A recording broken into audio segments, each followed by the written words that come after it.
that's what I've got on tap. The Vienna Citra SMaSH, Arrogant Bastard Ale Clone, and the Munich Mosaic SMaSH. So let's go ahead and take a look at those. So let's go ahead and get started with the Vienna Citra SMaSH.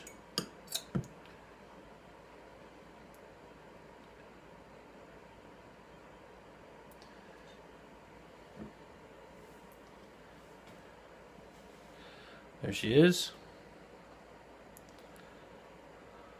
Not too bad. Nice color. Set that up there.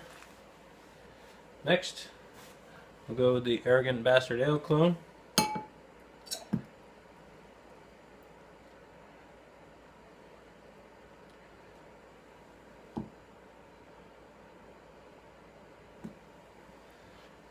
And there it is. Not too bad.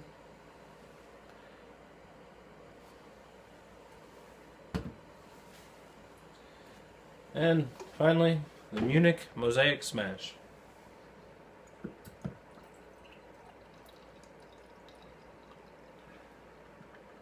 And there we are.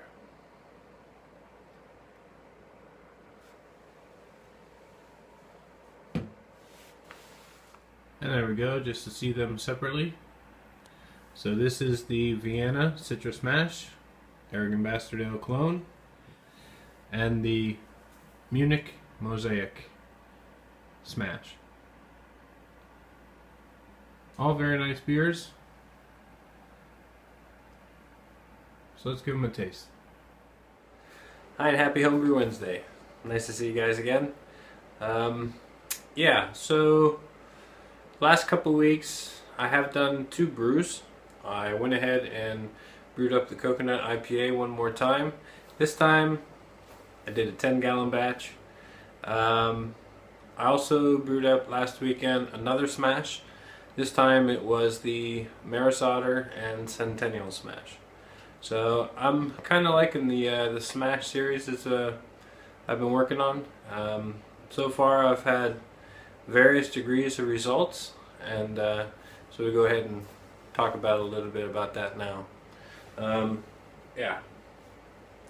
If I take the Vienna Citra SMaSH, it's quite nice. Light, as you can see. It's got a nice white head. Dies down, but it sticks around. You know, it'll have this consistency until it's done. For each one of the brews, I was targeting between 40 and 45 IBUs. Same here. It was like an ounce at 60, 45, no, like an ounce at 60, 20, 10, and 0. So yeah, getting just a slight hint of caddy, but there is a good hop aroma, but it's not like, you know, it's not pungent. It's very light, you know, so it's not like a scentless beer. There is a scent there. And it's not just caddy. I mean, it is sort of very subdued, sort of floral. Yeah. But give it a taste.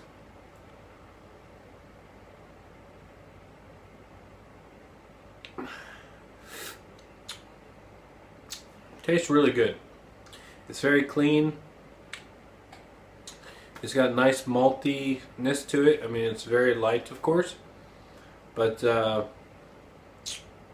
definitely get the Vienna taste out of it. So the goal was to try and taste what Vienna is like, and also the Citra individually, and I think I accomplished that. So it's a nice sort of grainy malt taste to it. With the Citra, you know, it brings off some citrus, but there is a little bit of that cattiness there as well.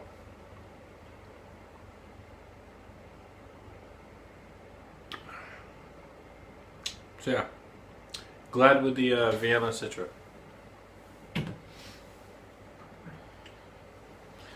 Now this is the Munich and Mosaic. You know, it's got good carbonation in it, but the head is not so great.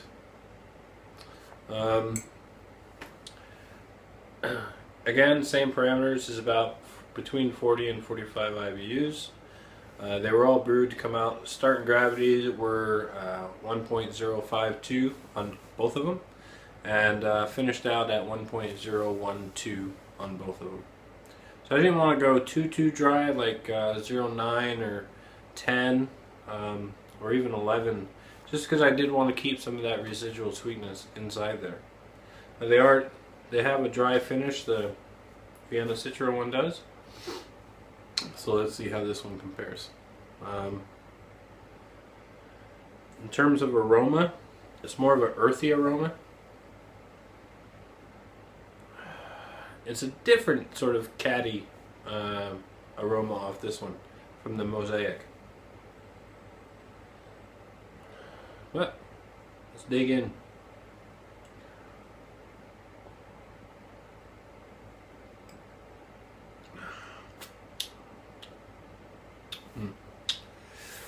It's kind of interesting because for this one it's very different from the Vienna.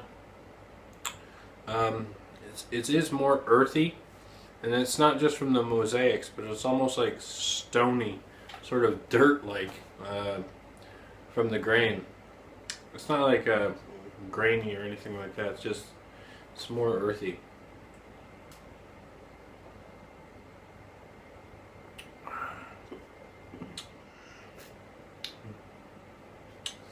Overall, it gives me a very distinctive flavor for what a Munich malt will deliver. I don't know if I'm going to keep both kegs around. I did 10 gallons on each of them, the Vienna and the Munich SMaSH. The Vienna and Citra is probably 3 times better than this one. So, you know, if I keep one of these, I'll probably just bottom them all up and then free up the keg. I gotta free up the keg.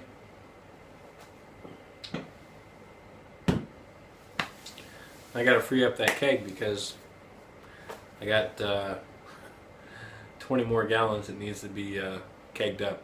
Alright, so what we're looking at is the coconut IPA here, and down here we've got the Maris Otter and Centennial SMaSH. In this one here I use WLP002, and over here I use 007. So I got to make room in the keezer for those, and in order to do that I'm gonna probably bottle. So I'll get 2 more kegs and also bottle up these SMaSHs, at least each one of the kegs, so that I have those sort of on reserve, and we'll see how they age. But yeah, for the Arrogant Bastard Ale, the aroma is very faint, actually. I'm pretty disappointed about this one. I mean, all the Chinook hops that I used was fairly fresh. Got them straight up from Hops Direct. They were fresh off the binds, you know, about a month earlier, straight out of the package. They smell great in the bag, but they didn't really deliver too good in the warm dry hopping. But we'll give it a taste. Cheers.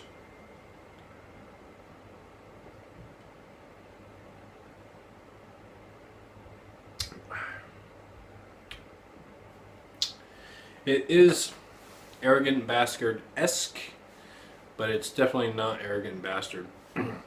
The grain bill that I used for this was exactly the same that I did for the last batch.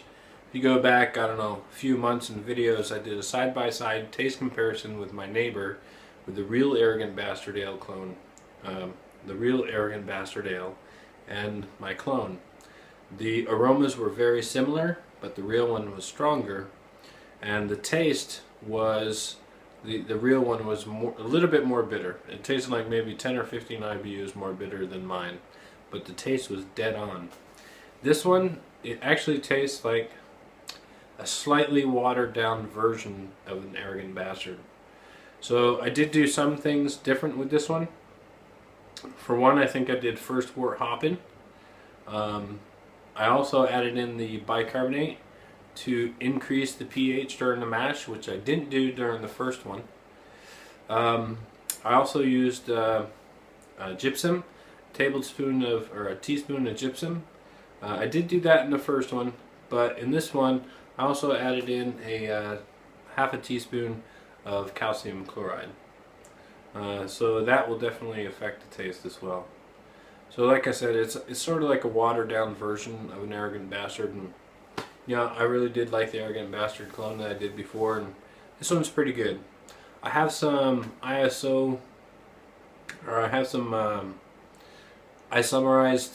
hop extract that is specifically used to add bitterness to beers after it's been brewed. So you can get that on more beer as well. Let me go ahead and get that. So here I've got some ISO hop bitterness. It's an isomerized hop extract. It's 1 ounce of it. And basically, like for each milliliter that you take out of here, you should add about 10 IBUs to the beer. So for the Arrogant Bastard Ale clone, which I don't think is hoppy enough or bitter enough, I'm probably going to start off by adding 2 milliliters to increase the IBUs in this beer until it gets the bitterness ratio I want. So that'll be the next experiment, so maybe I'll talk about that next week. But yeah, that's my plans with that. In addition to that, I've just got the beers in the fermentation chamber, fermenting away, and really that's about it. You know, I did 2 brews over the last couple weeks, and you know, I'm fully well stocked, and so I think it's time to have a party and get rid of some of this beer so I can make some more things, brew up some more recipes that I want to in the near future. Yeah. Things I want to work on is things I haven't yet done. Something like a black IPA, it's all the rave. Also a Russian Imperial Stout. Also want to try something similar to Hockey Player's VBOC.